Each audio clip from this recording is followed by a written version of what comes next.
So, I've put over 300 hours into Monster Hunter Rise already. I know, I'm crazy. But I think the hype is finally starting to die down from it, and I think I'm ready to get kind of back into my regular routine of playing classic Monster Hunter.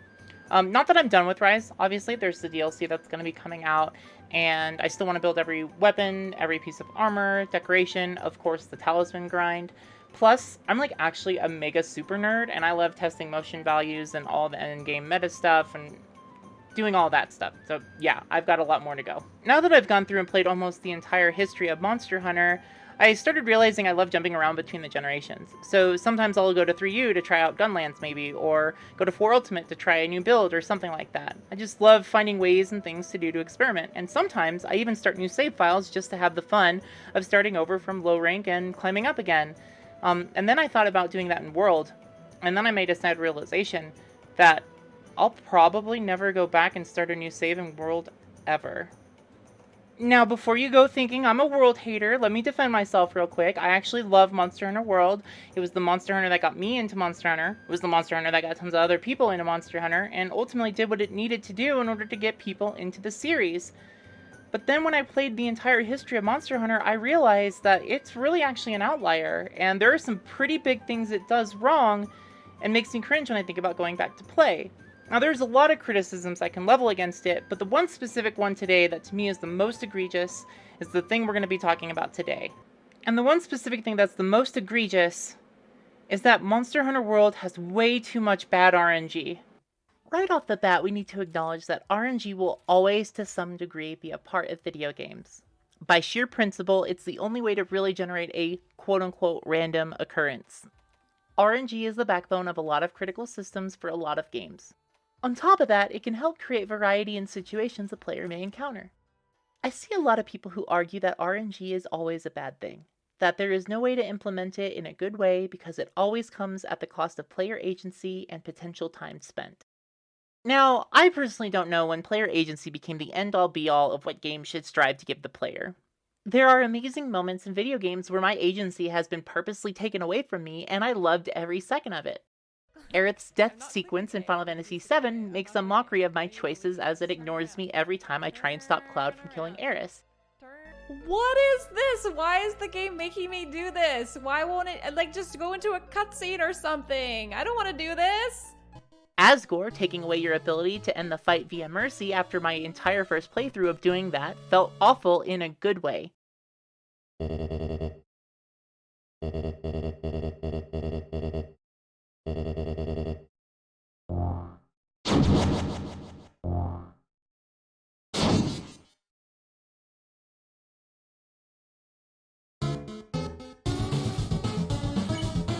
Each of these examples all toy with the idea of taking away your agency after making a point to show you that your agency is an important part of the game world. The contrast of them taking it away makes it a statement. It makes you feel the things they want you to feel. So both from an artistic level and a storytelling through gameplay level, restricting agency can serve the experience as a whole. So then on the subject of RNG itself, when I see millions of videos of card pack openings or surprised mechanics, screw you, EA. Hell, when I see my boyfriend freak out at a perfect class mod in Borderlands 2 to where he is literally jumping out of his seat,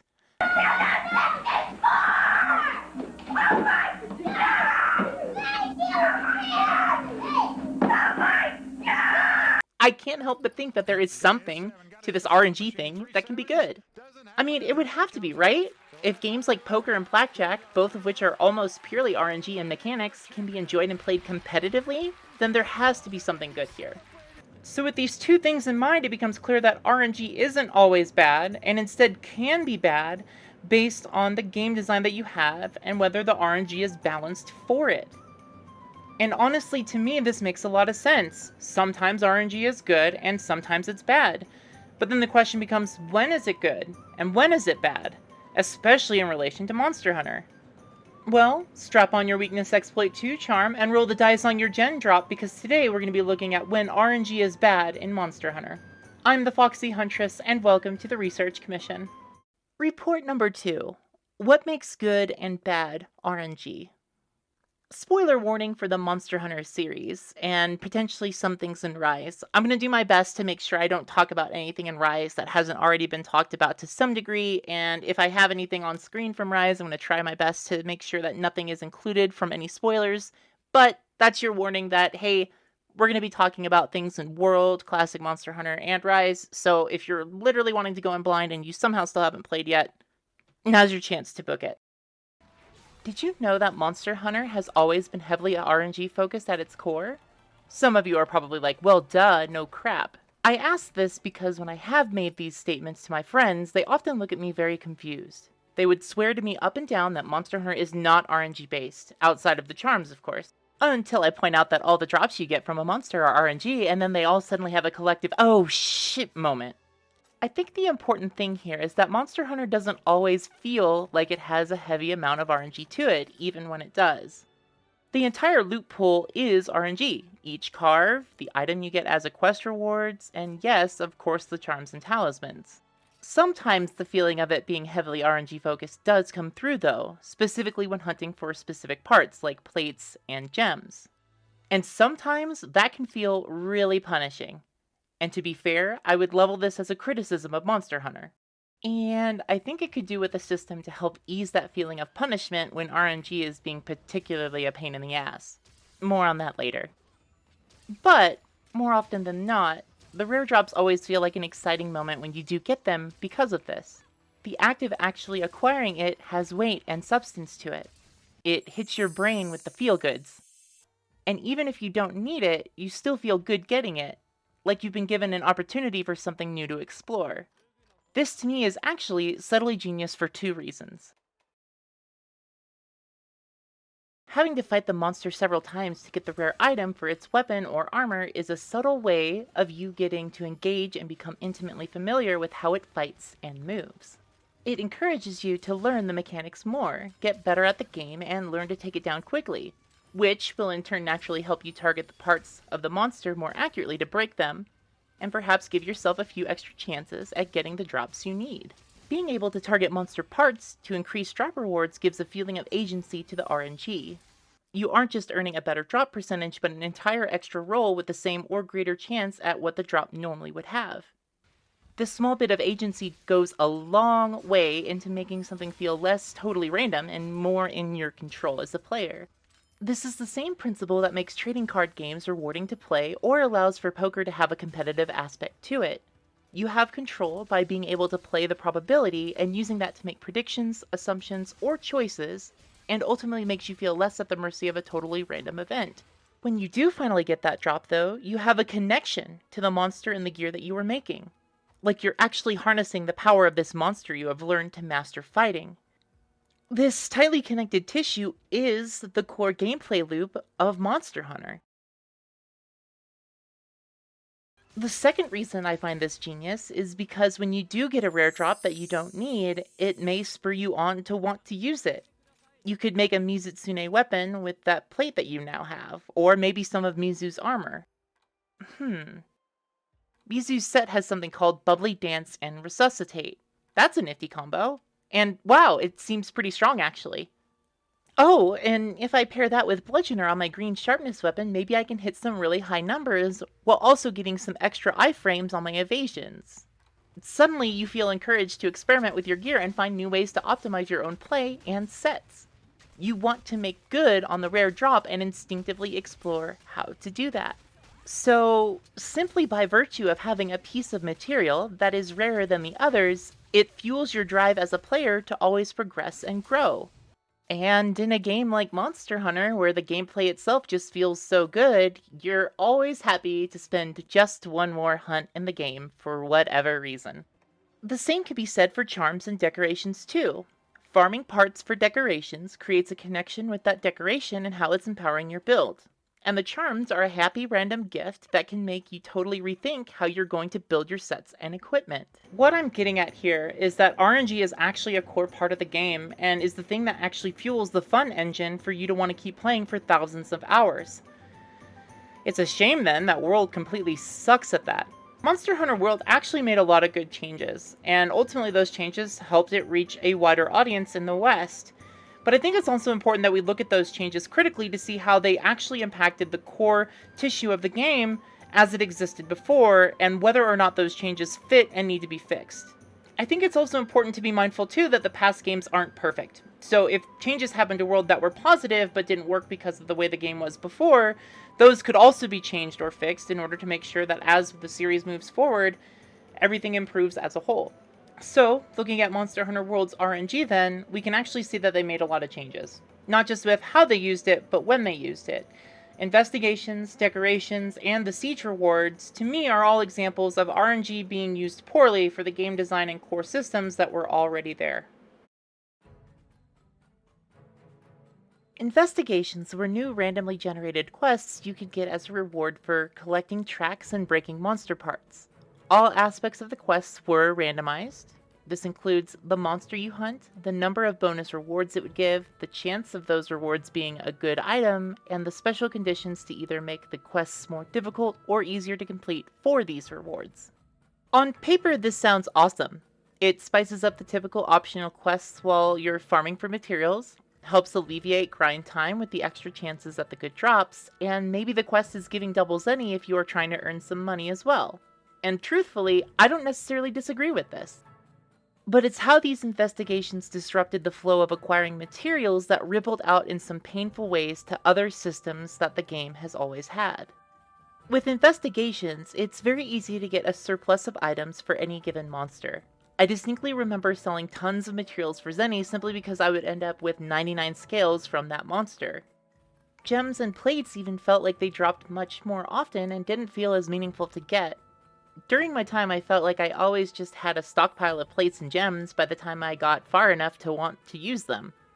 But if I somehow didn't have one, I'd often do an investigation to get one as quick as possible. Except, like I said, the investigations themselves are RNG. So if I wasn't constantly managing my investigations, sorting them for the best chances for the right rewards, making sure I always kept one of each monster at each rank, and replacing it with better investigations as I went, then I was presented with the very real possibility that often occurred where I never had a good investigation for that monster. And that's even assuming that I even had an investigation for that monster at all.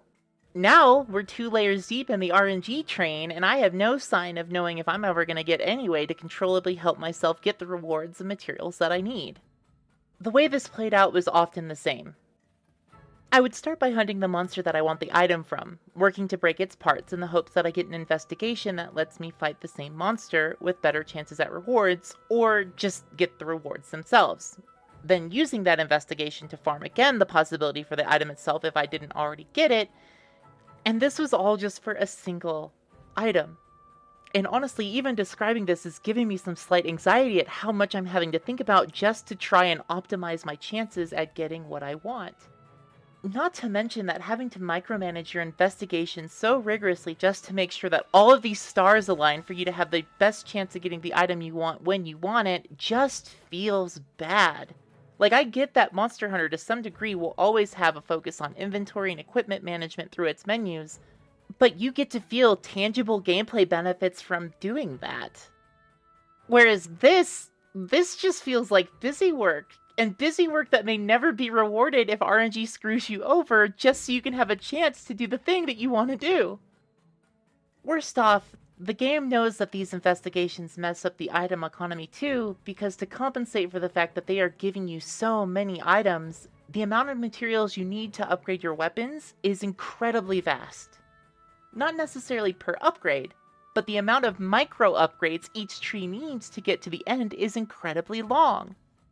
And on top of that, trees often needed multiple gems or equivalent items in order to finish the tree, so you feel like you get a huge surplus of the items you don't need. If this surplus of items was an attempt to get people to experiment and try more weapons, then I feel like this is the totally wrong approach to do that. Like, as a player, from your perspective, seeing how many items a new weapon needs or how long an upgrade path is for that weapon is incredibly off-putting. Even if statistically they are getting the items and upgrades just as fast, psychologically you look at that and think, nah, never mind, I'll pass. If the goal is to get players to try new weapons, then there needs to be 2 things that happen. 1, you need a lower gate of entry for that weapon, but a high ask by the final upgrade in order to keep it meaningful. And then each upgrade itself between different parts of the tree needs to be larger and more meaningful so that every time you invest parts, you feel the weapon tangibly getting stronger in your hands.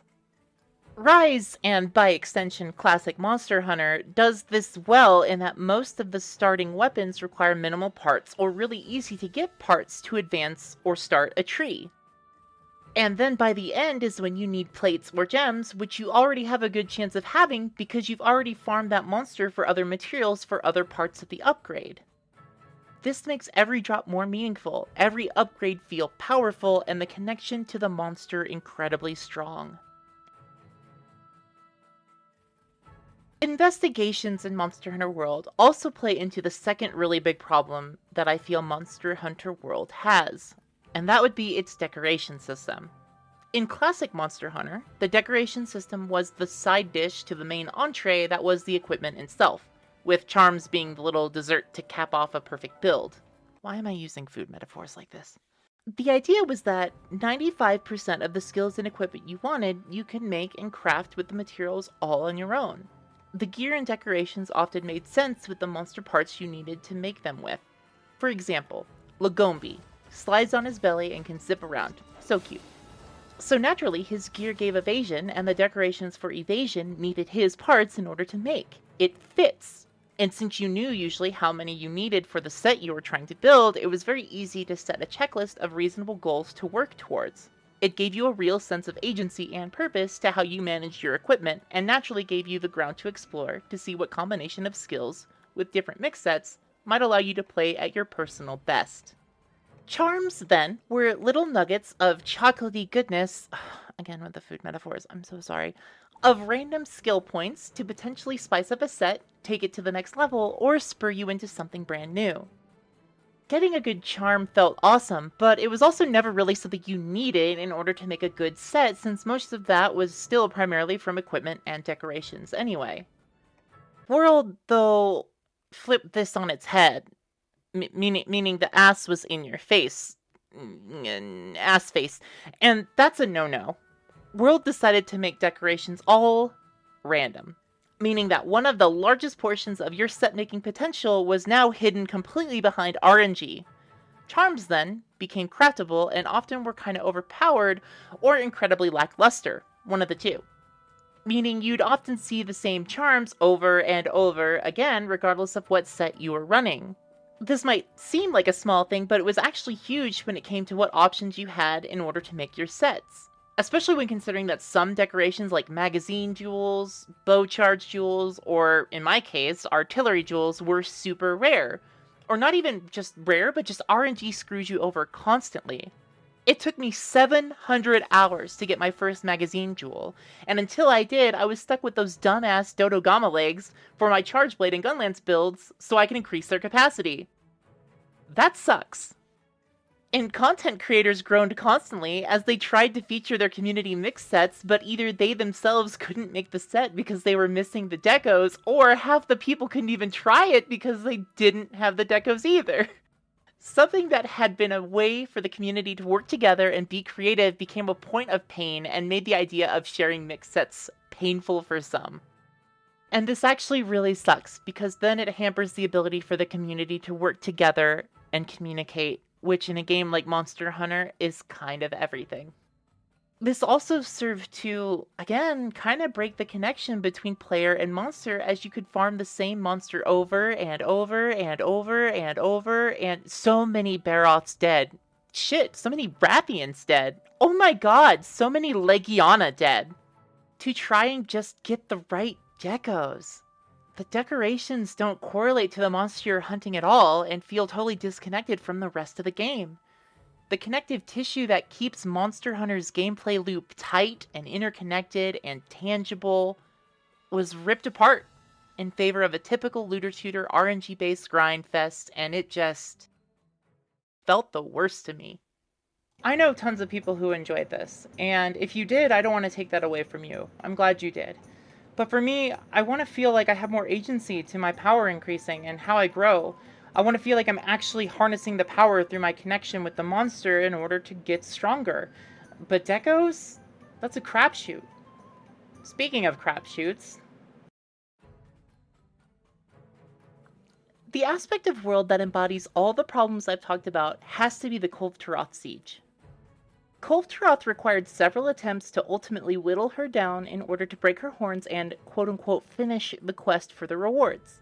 Depending on how well you did and how many parts you broke impacted what sorts of chances for random weapons you would have.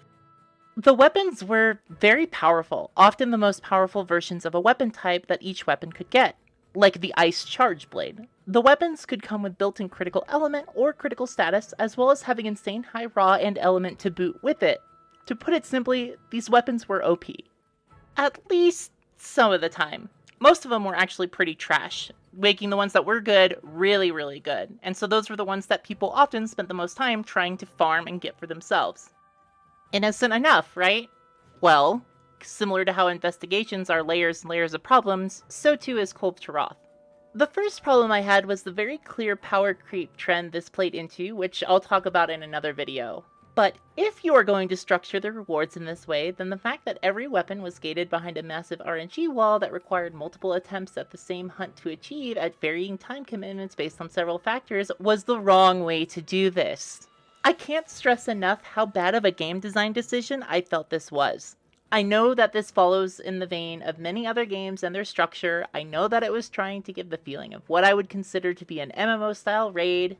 The Final Fantasy XIV influence was super transparent in Monster Hunter World, by the way. But putting an MMO-style loot table over a Monster Hunter game is just not the way to do that. It doesn't translate and work in the foundation that Monster Hunter has built for generations. And to take it a step further, requiring so many hunts just for an attempt, a single attempt, at the right drop and not allowing players the ability to engage with the content solo, at the time at least, is just not what Monster Hunter is about to me. And I want to be super clear here. Kulve Taroth is one of my favorite hunts ever. The premise of engaging with her in stages, culminating in a final showdown with some of the most epic music Monster Hunter has ever composed, with her gloves off and you and your fellow hunters just going toe-to-toe after whittling her down just to break her horns. Epic. Simply amazing. It's a shame, then, that I grew to hate her hunt, not because of the fight itself, but because of how many times and how many hours I had to spend trying to grind for that weapon. Oh, and did I mention that it was also gated behind being an event? So you couldn't always do it. You had to wait for the weeks when it was available to try and grind a shit ton of time to hope to get the drop you wanted. To prove my point, I actually wanted to get some footage of Kulve Taroth with a friend of mine, but couldn't because it actually isn't available right now, and because it's not available, I can't even choose to do it if I wanted to grind some epic weapons from it. So now you're having to see this other person's footage. That isn't mine. Okay, let's calm down for a sec. Monster Hunter traditionally has always seemed to have a very clear respect for your time. With some variants, it was easy to know what you could achieve in a set amount of time, and you, as a player, could have quite a bit of agency over how much time you spent the more you improved your skill. How they implemented Kulve Taroth flies in the face of all of that. It doesn't give you a connection to the monster because all the rewards and their elements are random.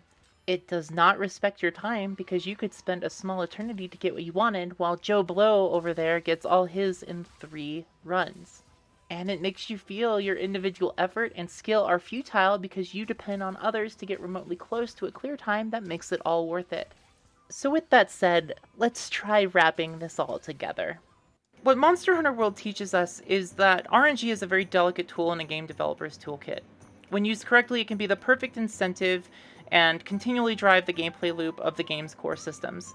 When used incorrectly, it breaks the core down and ultimately leaves it feeling a little muddled and maybe losing its identity even after being established over some generations. Ultimately, RNG needs to know when it's facilitating the right moments of chance. When those moments of chance are going to help reinforce the gameplay loop, and making sure that that's being balanced towards what the player's expectations are towards their agency and time being respected. There isn't a blanket catch-all statement when it comes to RNG. If you're going to use it, you need to think critically about how it's going to impact your game systems and everything that you've built up so far. When you get it right, it can be potentially one of the best experiences in gaming. And when it fails, it's dead before it even arrives, like so many live service games we've been seeing so much of lately. Like I mentioned near the start of the video, I do want to acknowledge that even the classic Monster Hunter titles have some RNG problems. Because RNG is RNG, you can always get screwed by it. 34 hunts into trying to get your Magnamalo ore with no luck feels terrible, and I think Monster Hunter as a whole could do with some more innovation on this part. They tried in World with the Gold and Crystal Wyverian tickets. They were tickets you can earn each week in the weekly limited quests or via other methods, and exchanging this ticket would give you a gem or a mantle of your choice for practically free, saving you the time of needing to farm it. Ultimately, I don't like this for one reason though. It breaks the connection between the player and the monster and ultimately means you never have to fight anyway.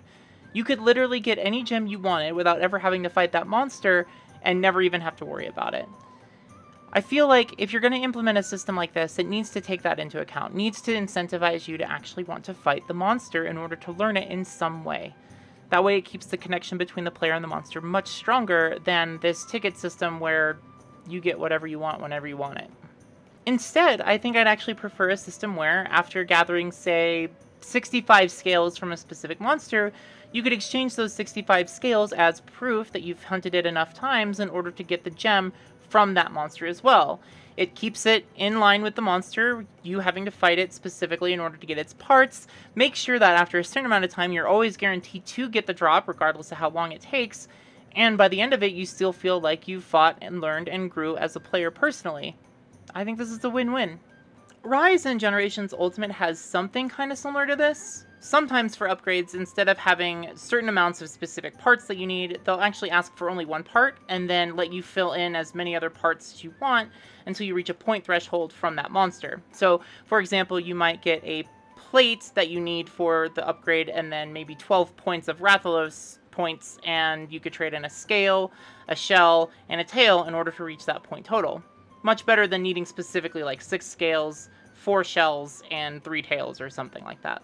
Another idea I heard from my friend Avery was something similar to an increasing percentage chance every time you don't get it. So maybe it starts out at 3%, and then if you don't get it, then it goes up to 5, then 7, then 9, and so on. I do like this idea, but I also feel like the Monster Hunter community might not. I don't know why, that's just like a feeling I'm getting, but I think it could work. It just needs the right balancing.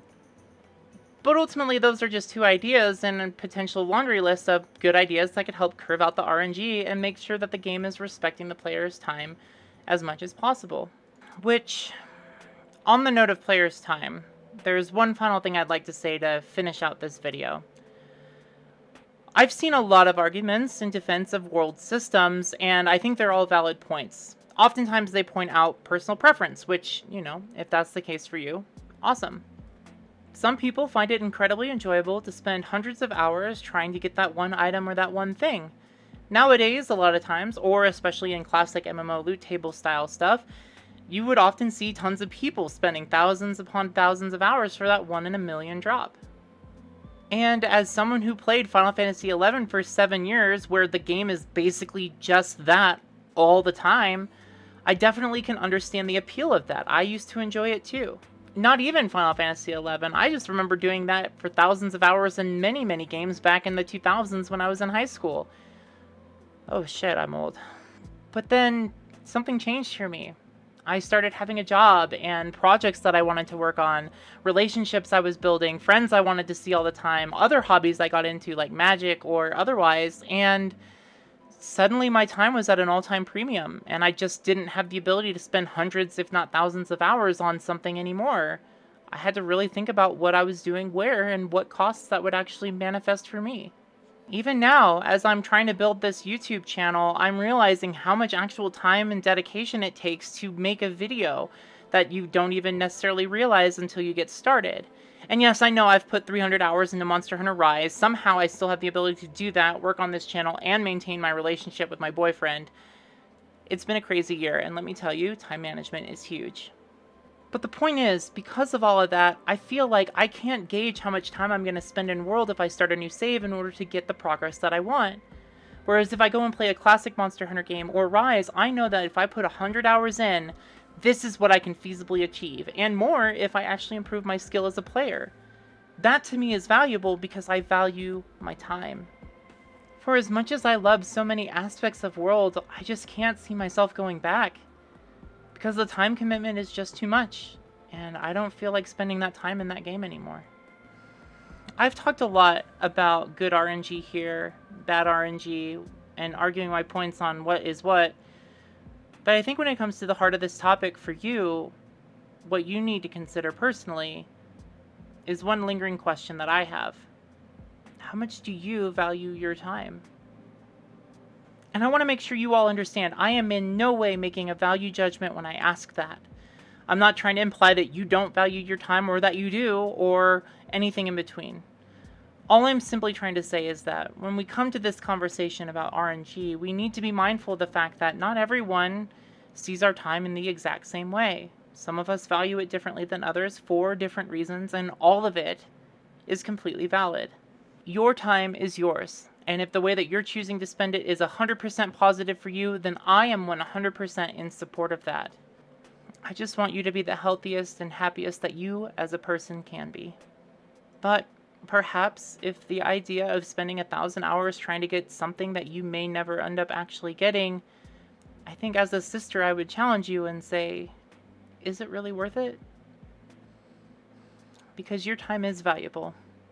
Every single one of you watching this video, and even if you're not